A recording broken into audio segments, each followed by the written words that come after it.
ಆತ್ಮೀಯ ಬಂಧುಗಳೇ, ಮಹಾಭಾರತ ಭೀಷ್ಮ ಪರ್ವ, ಇದರಿಂದ ಶ್ರೀಮದ್ ಭಗವದ್ಗೀತಾ ವಿಶ್ವರೂಪ ದರ್ಶನ ಯೋಗ ಇದನ್ನು ತಿಳ್ಕೊಳ್ತಾ ಇದ್ವಿ. ಹೋದ ಭಾಗದಲ್ಲಿ ಅರ್ಜುನ, ನಾನೇನಾದರೂ ಯೋಗ್ಯ ಅಂತ ನಿನಗನ್ಸಿದ್ರೆ ನನಗೆ ನಿನ್ನ ಅವಿನಾಶಿ ಸ್ವರೂಪವನ್ನು ತೋರಿಸು, ಆ ದರ್ಶನವನ್ನು ನನಗೆ ಮಾಡಿಸು ಅಂತ ಕೇಳ್ಕೊಳ್ತಾನೆ. ಅದಕ್ಕೆ ಭಗವಂತ ಹೇಳ್ತಾನೆ, ಆಯಿತು, ನೀನು ನನ್ನ ಒಳಗಡೆ ಇರುವಂತಹ 12 ಪುತ್ರರು, 8 ವಸುಗಳು, ಏಕಾದಶ ರುದ್ರರು, ಈ ರೀತಿ ಬೇಕಾದಷ್ಟು ಎಲ್ಲರೂ ಕೂಡ ಇರೋದನ್ನ ಮತ್ತು ಆಶ್ಚರ್ಯವಾಗಿರುವಂಥ ಇನ್ನೂ ಬೇಕಾದಷ್ಟು ರೂಪಗಳು ಎಲ್ಲವನ್ನ ನೋಡು. ಚರಾಚರ ಸಹಿತ ಎಲ್ಲ ಜಗತ್ತನ್ನು ನೀನು ನನ್ನಲ್ಲಿ ನೋಡು. ನೀನು ನೋಡಬೇಕು ಅಂತ ಇದೆಯಾ, ಆದರೆ ಈ ನಿನ್ನ ಕಣ್ಣುಗಳಿಂದ ಅದನ್ನು ನೋಡೋದಕ್ಕೆ ಸಾಧ್ಯ ಇಲ್ಲ. ಸೊ ಅದಕ್ಕೆ ನಿನಗೆ ನಾನು ದಿವ್ಯ ಚಕ್ಷುಗಳನ್ನು ಕೊಡ್ತೀನಿ, ದಿವ್ಯವಾದಂತಹ ಕಣ್ಣುಗಳನ್ನು ಕೊಡ್ತೀನಿ. ಅದರಿಂದ ನೀನು ನನ್ನ ಈ ಒಂದು ಈಶ್ವರಿಯ ಯೋಗ ಶಕ್ತಿಯನ್ನು ನೋಡು ಅಂತಂದ್ಬಿಟ್ಟು ಭಗವಂತ ಹೇಳಿದ್ದ. ಈಗ ಮುಂದುವರೆದು ಹೇಳ್ತಾನೆ, ಸಂಜಯ ಹೇಳ್ತಾನಿಲ್ಲಿ, ರಾಜನೇ, ಮಹಾಯೋಗೇಶ್ವರ ಮತ್ತೆ ಎಲ್ಲ ಪಾಪಗಳನ್ನು ಕೂಡ ನಾಶ ಮಾಡುವಂತಹ ಭಗವಂತ ಈ ರೀತಿ ಹೇಳಿ ಆಮೇಲೆ ಏನ್ ಮಾಡಿದ, ಅರ್ಜುನನಿಗೆ ಪರಮ ಐಶ್ವರ್ಯ ಯುಕ್ತವಾದಂತಹ ದಿವ್ಯ ಸ್ವರೂಪವನ್ನ ಅವನು ತೋರಿಸ್ತಾನೆ. ಆ ಭಗವಂತನ ಮುಖ ಮತ್ತೆ ನೇತ್ರಗಳಿಂದ ಕೂಡಿರುವಂತ ಅನೇಕ ಅದ್ಭುತ ದರ್ಶನಗಳ, ಬಹಳಷ್ಟು ದಿವ್ಯವಾದಂತಹ ಭೂಷಣಗಳಿಂದ ಯುಕ್ತವಾಗಿರುವಂತಹ, ಅಂದ್ರೆ ಬೇಕಾದಷ್ಟು ಭೂಷಣಗಳಿರುವಂತ ಮತ್ತೆ ಬಹಳಷ್ಟು ದಿವ್ಯ ಶಸ್ತ್ರಗಳನ್ನ ಕೈಯಲ್ಲಿ ಹಿಡ್ಕೊಂಡಿರುವಂತಹ, ದಿವ್ಯ ಮಾಲೆ ಮತ್ತೆ ವಸ್ತ್ರಗಳನ್ನು ಕೂಡ ಧರಿಸಿರುವಂಥ, ಮತ್ತು ದಿವ್ಯ ಗಂಧವನ್ನು ಇಡೀ ಶರೀರದಲ್ಲಿ ಲೇಪಿಸ್ಕೊಂಡಿರುವಂಥ, ಎಲ್ಲ ರೀತಿಯ ಆಶ್ಚರ್ಯಗಳಿಂದ ಕೂಡಿರುವಂತಹ, ಸೀಮಾರಹಿತ ಮತ್ತು ಎಲ್ಲ ಕಡೆ ಮುಖ ಇರುವಂತಹ ವಿರಾಟ್ ಸ್ವರೂಪ ಆ ಪರಮದೇವ ಪರಮೇಶ್ವರನನ್ನ ಅರ್ಜುನ ನೋಡ್ತಾನೆ ಅಂತಂದ್ಬಿಟ್ಟು ಇಲ್ಲಿ ಧೃತರಾಷ್ಟ್ರನಿಗೆ ಎಕ್ಸ್ಪ್ಲೇನ್ ಮಾಡ್ತಾ ಇರೋದು. ಭಗವದ್ಗೀತೆ ಅಲ್ಲಿ ಅದು ಕುರುಕ್ಷೇತ್ರದಲ್ಲಿ ಏನಾಯಿತು ಅಂತ ಕೇಳಿರ್ತಾನಲ್ಲ, ಈಗ ಈ ದೃಶ್ಯ ನಡೀತಾ ಇದೆ ಅಂತ. ಅಂದರೆ ಇಲ್ಲಿ ಸಂಜಯನಿಗೆ ಅಲ್ಲಿ ಏನು ನಡೀತಾ ಇದೆಯೋ ಎಲ್ಲ ಕಾಣಿಸ್ತಾ ಇದೆ.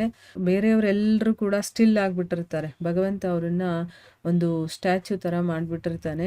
ಅವ್ರು ಅಲ್ಗಾಡೋದು ಇಲ್ಲ, ಅವ್ರಿಗೇನು ಗೊತ್ತಾಗೋದಿಲ್ಲ. ಆದರೆ ಅಲ್ಲಿ ಅರ್ಜುನ ಕೇಳಿಸ್ಕೊಳ್ತಾ ಇರ್ತಾನಲ್ಲ, ಅದನ್ನೆಲ್ಲ ಸಂಜಯ ಕೂಡ ಕೇಳಿಸ್ಕೊಳ್ತಾ ಇರ್ತಾನೆ. ಅಲ್ಲೇನು ನಡೀತಾ ಇದೆ, ಪ್ರತಿಯೊಂದು ಘಟನೆ ಕೂಡ ಅವನಿಗೆ ಗೊತ್ತಾಗ್ತಾ ಇದೆ. ಅದನ್ನು ಇಲ್ಲಿ ಧೃತರಾಷ್ಟ್ರನಿಗೆ ಅವನು ಎಕ್ಸ್ಪ್ಲೇನ್ ಮಾಡ್ತಾ ಇದ್ದಾನೆ. ಆಮೇಲೆ ಹೇಳ್ತಾನೆ, ಆಕಾಶದಲ್ಲಿ ಸಾವಿರಾರು ಸೂರ್ಯರು ಒಂದೇ ಸರಿ ಉದಯವಾದರೆ ಎಷ್ಟು ಪ್ರಕಾಶ ಬರುತ್ತೋ ಆ ರೀತಿ ಆ ವಿಶ್ವರೂಪ ಪರಮಾತ್ಮನ ಪ್ರಕಾಶದ ಮುಂದೆ ಅಷ್ಟು ಸೂರ್ಯರು, ಅಂದರೆ ಸಾವಿರಾರು ಸೂರ್ಯರ ಪ್ರಕಾಶ ಏನೂ ಇಲ್ಲ ಅಂತ ಹೇಳಬೇಕು. ಅಂದರೆ ಆ ಭಗವಂತ ವಿಶ್ವರೂಪವನ್ನು ತಗೊಂಡಿದ ತಕ್ಷಣ ಅಷ್ಟು ಪ್ರಕಾಶಮಾನವಾಗಿತ್ತು ಅಲ್ಲಿ. ಅದರ ಮುಂದೆ ನೂರಾರು ಸೂರ್ಯರು ಕೂಡ, ಅದ್ರ ಬೆಳಕು ಕೂಡ ಏನೂ ಇಲ್ಲ ಅನ್ನೋ ರೀತಿ ಇತ್ತು. ಅಂದರೆ ಅಷ್ಟೊಂದು ಪ್ರಭೆ ಇತ್ತು ಅಲ್ಲಿ ಅಂತ ಅರ್ಥ. ಆಮೇಲೆ ಪಾಂಡುಪುತ್ರ ಅರ್ಜುನ ಈ ಒಂದು ಸಮಯದಲ್ಲಿ ಅನೇಕ ರೀತಿಯಿಂದ ವಿಭಕ್ತ ಸಂಪೂರ್ಣ ಜಗತ್ತನ್ನ, ದೇವತೆಗಳ ದೇವ ಶ್ರೀಕೃಷ್ಣ ಭಗವಂತನ ಆ ಶರೀರದಲ್ಲಿ ಒಂದೇ ಜಾಗದಲ್ಲಿ ಸ್ಥಿತವಾಗಿರೋದನ್ನ ನೋಡ್ತಾನೆ. ಎಷ್ಟು ರೀತಿಯ ದೇವತೆಗಳಿದಾರೋ ಅದು ಈ ಜಗತ್ತನ್ನ ಆ ಭಗವಂತನ ಒಳಗಡೆ ನೋಡ್ತಾನೆ. ಅದಾದ್ಮೇಲೆ ಅವನ ಆಶ್ಚರ್ಯದಿಂದ ಚಕಿತನಾಗಿ ಪುಳಕಿತನಾದಂತಹ ಶರೀರನಾದಂತಹ ಅರ್ಜುನ ಪ್ರಕಾಶಮಯ ವಿಶ್ವರೂಪ ಪರಮಾತ್ಮನನ್ನ ಶ್ರದ್ಧಾ ಭಕ್ತಿ ಸಹಿತನಾಗಿ ತಲೆಬಾಗಿ ಪ್ರಣಾಮ ಮಾಡಿ ಕೈ ಜೋಡಿಸ್ಕೊಂಡು ಹೇಳ್ತಾನೆ. ಈಗ ನೋಡ್ದ, ಅವನ ಮೈ ಎಲ್ಲ ರೋಮಾಂಚನವಾಗ್ತಾ ಇದೆ. ಎಂಥ ವಿಚಿತ್ರವಾದ ಘಟನೆಯಪ್ಪ ಇದು ಅಂತ. ಅದಕ್ಕೋಸ್ಕರ ಈಗ ಭಗವಂತನಿಗೆ ಪ್ರಾರ್ಥನೆ ಮಾಡ್ಕೊಳ್ತಾನೆ. ಅರ್ಜುನ ಹೇಳ್ತಾನೆ, ಹೇ ದೇವ, ನಾನು ನಿನ್ನ ಶರೀರದಲ್ಲಿ ಸಂಪೂರ್ಣ ದೇವತೆಗಳನ್ನ ಮತ್ತೆ ಅನೇಕ ಜೀವಿಯ ಸಮುದಾಯವನ್ನ, ಆಮೇಲೆ ಕಮಲದ ಆಸನದ ಮೇಲೆ ವಿರಾಜಿಸಿರುವಂಥ ಬ್ರಹ್ಮನನ್ನ, ಮಹಾದೇವನನ್ನ, ಮತ್ತೆ ಸಂಪೂರ್ಣ ಋಷಿಗಳನ್ನ, ಮತ್ತೆ ದಿವ್ಯ ಸರ್ಪಗಳನ್ನು ಕೂಡ ನೋಡ್ತಾ ಇದ್ದೀನಿ. ಅಂದರೆ ಇಲ್ಲಿ ಅವನೇನೇನು ನೋಡ್ತಾ ಇದ್ದಾನೆ ಅನ್ನೋದನ್ನ ಇಲ್ಲಿ ಹೇಳ್ತಾ ಇದ್ದಾನೆ.